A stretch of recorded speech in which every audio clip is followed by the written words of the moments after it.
Bonjour et bienvenue dans cette nouvelle vidéo d'anatomie et de physiologie. Je vous propose de découvrir un nouvel organe du corps humain. Aujourd'hui, nous allons aborder le thème des os.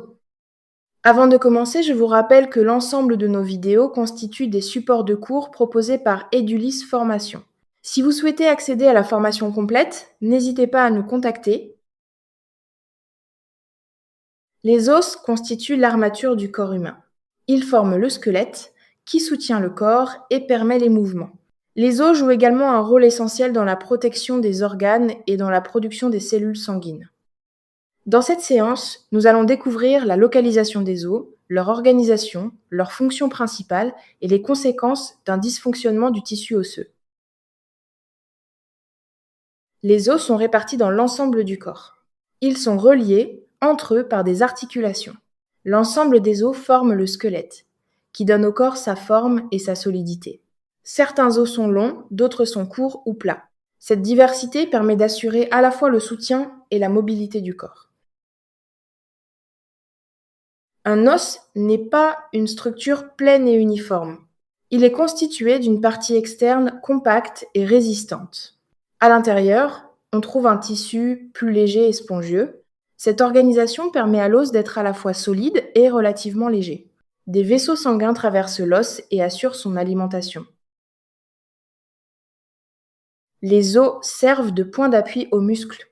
Lorsque les muscles se contractent, ils tirent sur les os et provoquent le mouvement.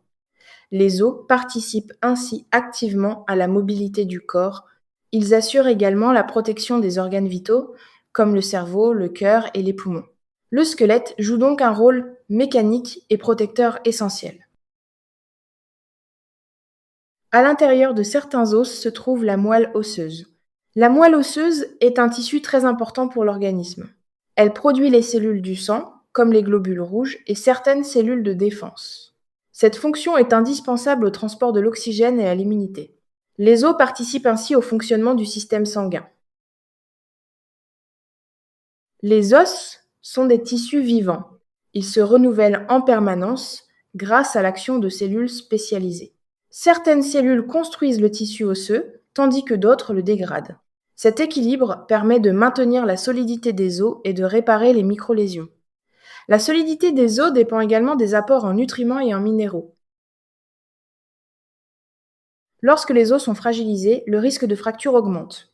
Un déséquilibre du renouvellement osseux peut entraîner une diminution de la solidité des os. Des carences ou des maladies peuvent affecter la structure osseuse. Ces troubles peuvent limiter les mouvements et altérer la protection des organes.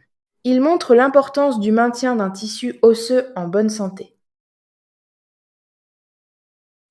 Les os ne fonctionnent pas de manière isolée. Ils travaillent avec les muscles pour permettre le mouvement. Ils protègent les organes vitaux comme le cerveau, le cœur et les poumons. Ils participent à la production des cellules sanguines en lien avec le système circulatoire. Les os s'intègrent ainsi pleinement dans le fonctionnement global de l'organisme. Voilà, cette séance est terminée. J'espère que le contenu présenté vous aura été utile. Je vous donne rendez-vous prochainement pour un nouveau sujet.